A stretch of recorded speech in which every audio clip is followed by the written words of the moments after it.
If you aspire to get to the United Kingdom as a healthcare assistant, probably you've just gotten started with the process and you're excited and anything in between. Or maybe you're at that point whereby the world is falling on you and you feel like everything is just stopped. In this video, I want to talk about the most frustrating moments that you're going to experience as you are planning to go to the United Kingdom as a healthcare assistant. If you live in Zimbabwe or southern region of Africa right now, if someone told you that I've relocated to the United Kingdom, the first thing that gets into your mind is healthcare assistant. You're going to ask them, how did you do it, and things, anything in between. This video is going to cover the exact truth about how people got frustrated, and what you are likely to experience. And this is more of an educational video because you may experience one or more of these things.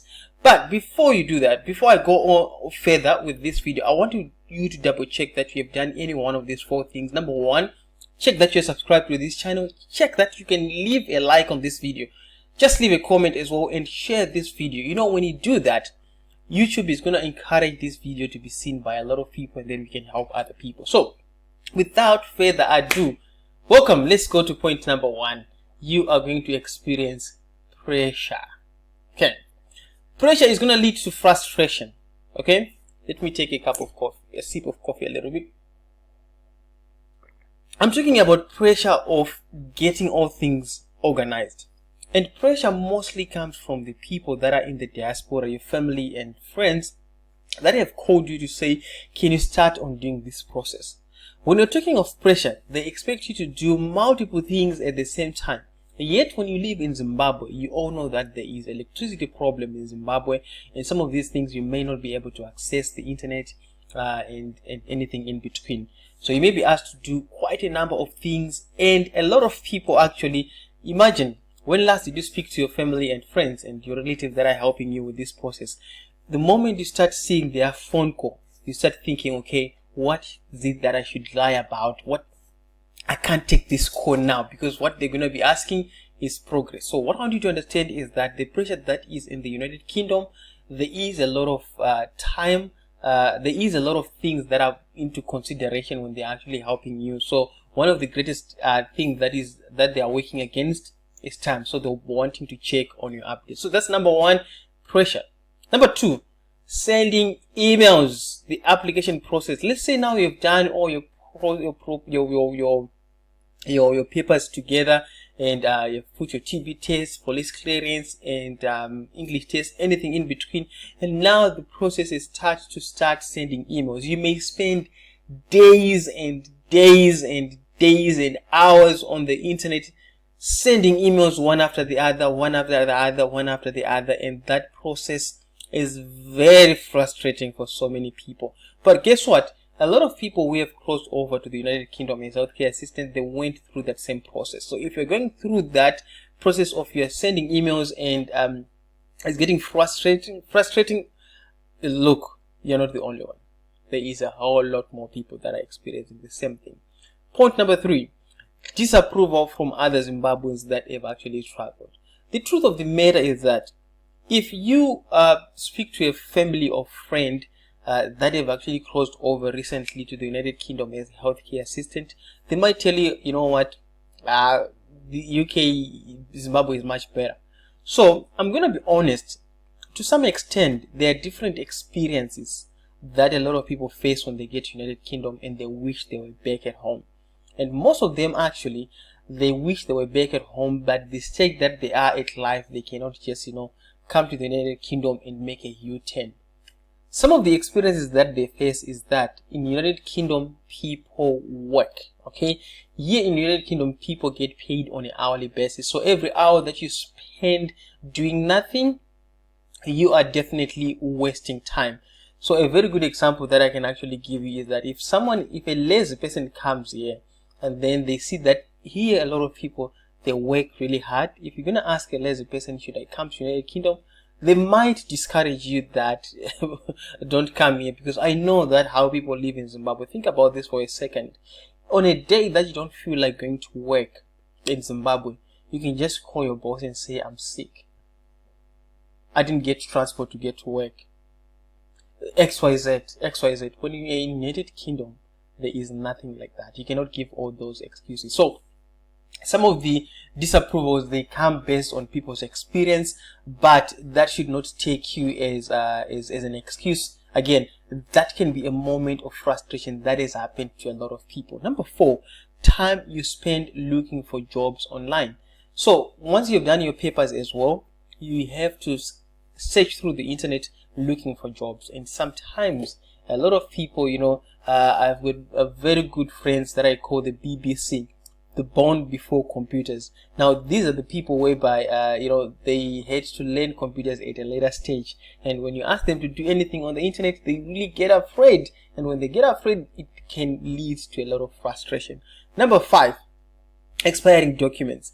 There is a lot of people that have started working on the journey of going to the United Kingdom, and their documents go to a point of expiring. What I'm talking about expiring is that they take a police clearance, and a police clearance takes about 6 months to expire, and then police clearance expires before they get the job allocation. That can lead to a huge frustration as well. So now it is encouraged that you can only it is suggested and encouraged that make sure that you take the police clearance and the TB test towards when you actually allocate an employer. Okay.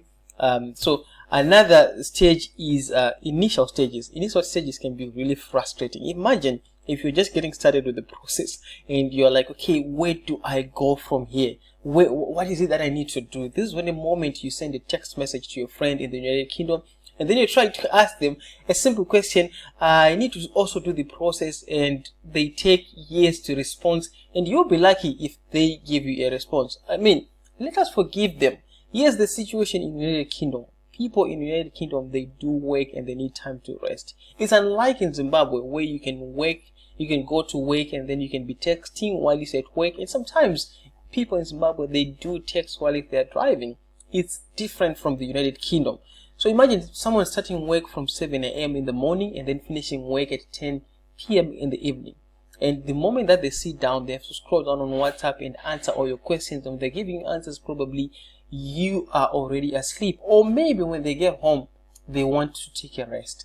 So the initial stages, that's why we've done an amazing series of over 50 videos that can help you to understand the UK process. Go and check out those videos on my channel if you've missed that out. Number 1, number 7 actually, should I relocate with my family or I should relocate on my own? That can be really frustrating, thinking of the moments that you have with your family, and you are looking at them and you're saying, wow, I'm leaving my family for the first time, and it can be really, really frustrating. In some instances, I've come across situations whereby the husband has actually gotten the COS, or maybe the wife has gotten is the main applicant, and the wife can actually go like say, so that's what it's going. It can be really, really frustrating. And then number 8, fear of the known. Let me tell you a story. There's what is known as paint a picture. There are some stories that we hear on the internet, we listen on the internet, we watch on YouTube and things like that, of people that have had bad experience. And that moment when you read that story, or when you see a certain post from someone, you start to be afraid. And why you're afraid, you just have no idea. Okay, here's a very good example that I can actually give. The time that I was preparing to get to the United Kingdom, I saw a video of a guy who said, I'm actually sleeping in the street, and I wish I had not used my money. I should have actually bought a house or a stand and not come to UK. I'm actually regretting.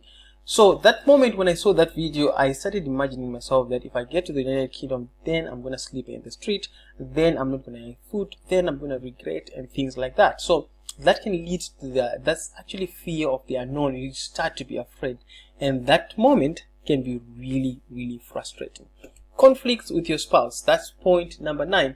When you're planning to get to the United Kingdom, you're going to have a lot of conflicts with your spouse. No matter how good you guys are, definitely you're going to fight, you're going to think differently at some points. And what I encourage you is that you stick together for one common good. A lot of couples that have actually migrated to the United Kingdom, all of them, they have actually argued at some certain point. You're not the only one. So you may argue that who should be the main applicant? Should I go first? Should I go last? Should I bring the kids, or anything in between? sometimes, especially the ladies, if you didn't wed, they might want a very huge wedding and a celebration, and the guy will be saying, what, let's just do the court thing and things like that. You don't have money, and why is the sky blue? Why is the grass green? Anything. You can actually argue about anything if you are a couple, and that can lead to conflict. But I would encourage you that don't let your issues, your conflicts, rather stay longer. Otherwise, you're gonna be frustrated. It has happened to a lot of people. Centralized services, that's point number 10. So a lot of people, when they're doing this process, some people are doing this process from Botswana, Namibia, all these are the different countries. There are Zimbabweans all over the place. We've actually, I've actually spoken to a lot of Zimbabweans in Dubai, in the States, in Poland, Botswana, South Africa, Mozambique, and all these other countries. These are Zimbabweans that also want to migrate to the United Kingdom for healthcare assistance opportunities. So now, when you're looking at centralized services, this is when a moment when someone thinks, okay, if I need to get XYZ done, I have to fly to Zimbabwe or I have to travel to Zimbabwe. That can be really frustrating, and it can be really frustrating. I mean, I've witnessed a lot of people who have traveled to Zimbabwe just to get their driver's license done, just to get XYZ done. So that comes with a lot of expenses and anything in between.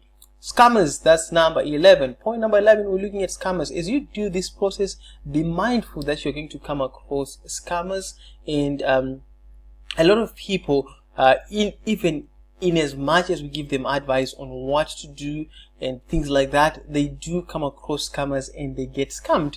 So the best way to avoid scammers is to ask. Be open, okay? Be open.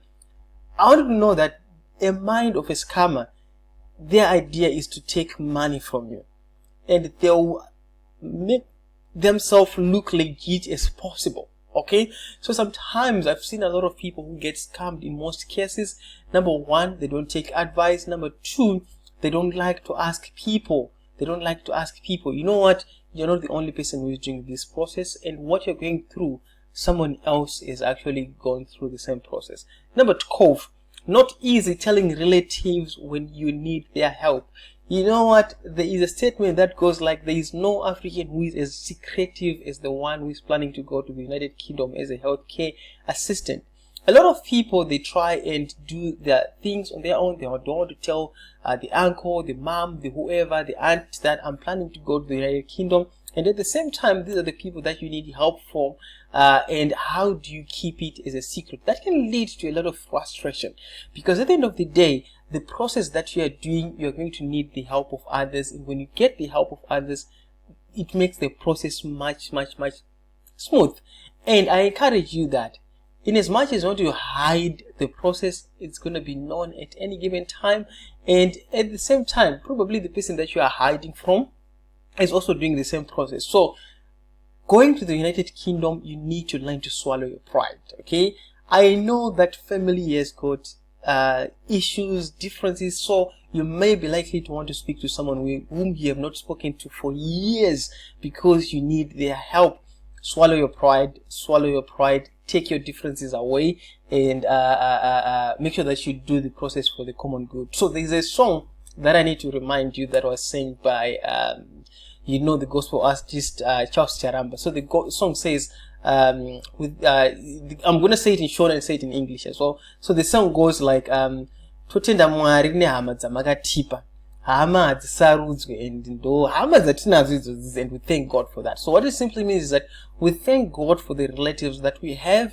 These are the relatives that God gave us. We didn't choose to be born in this family, but we were born in this family. So one thing that you need to understand is that in as much as your family seems to be broken, in as much as your family seems to be whatever it is, the situation, I want to encourage you that, you know what, God placed you in that family for a reason. And swallow your pride, go and ask for help. Swallow your pride, go and ask for help. Okay, I don't want to start preaching here. I'm not a pastor. Okay, now another point, number 13, witnessing other people go. Right now behind me is the kitchen. I was actually doing the dishes and I actually made my coffee, and so looking at this video alone can frustrate you actually. Okay, in some extent. So some people may choose to be encouraged, some people may choose to be frustrated. So there's a moment when you get frustrated when you see someone else going. So this could be someone that you know, it could be a friend, a relative, your neighbor, and probably you've been doing and working on this process and you're like, wow, they are going. I wish I had not given up.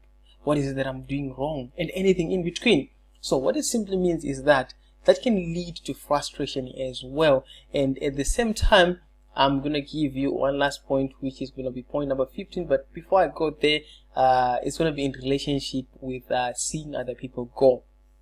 Okay, so cash challenges. One of the things that you're going to face is cash challenges. Okay, one thing that you need to understand is that the UK process itself, I always speak to people, especially in their initial stages, when they tell me that they want to get to United Kingdom as healthcare assistants. They say, you know what, cash is not a problem, you know, just whatever it is, we need assistance with this and things like that.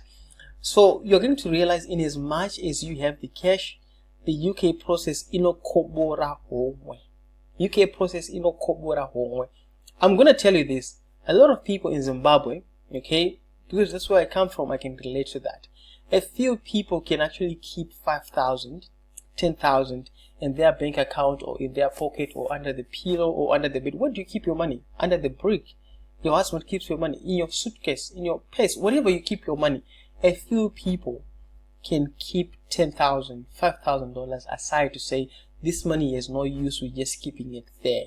Okay, so when someone makes that kind of money, they think of buying a stand or development and anything in between.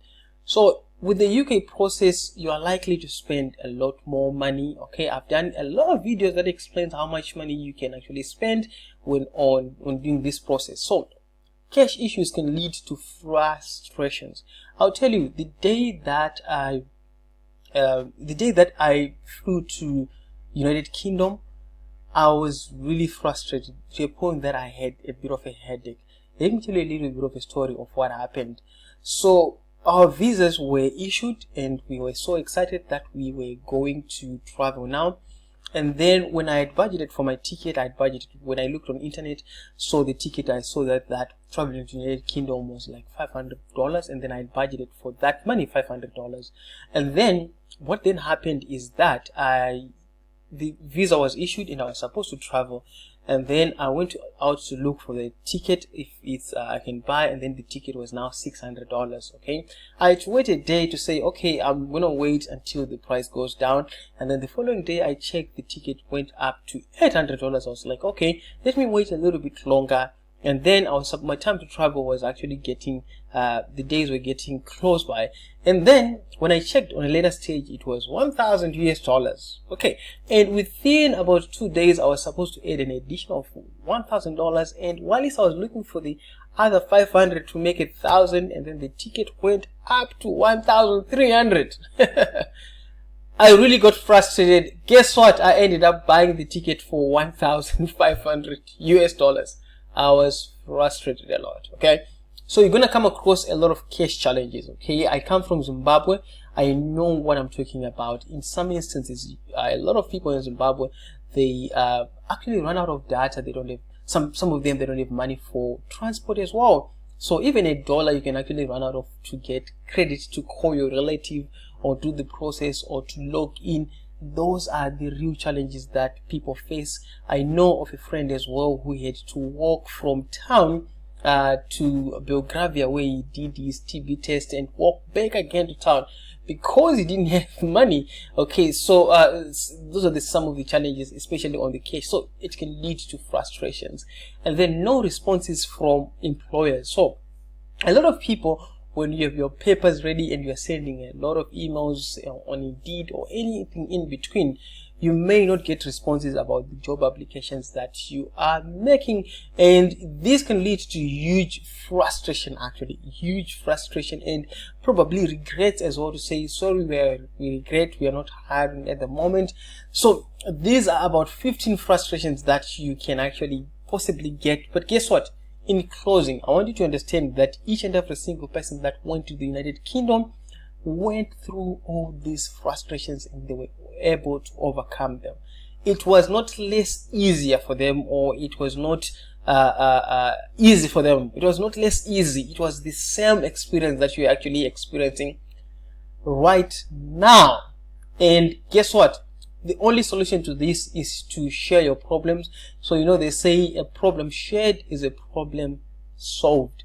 This is why we have a Facebook group with over 32,000 people and a lot of WhatsApp groups in Zimbabwe where people are engaging about the process of going to the United Kingdom, asking questions, getting the help that you need. And with that said, if I miss out anything, please leave a comment below with what you are frustrated about with the UK process. I'll be more than happy to hear from you. And at the same time, just double check that you're subscribed or like this video, share this video, or leave a comment. Do anything in between. This most important information will be shared with YouTube to a lot of people. With that said, thank you so much for watching, and bye for now.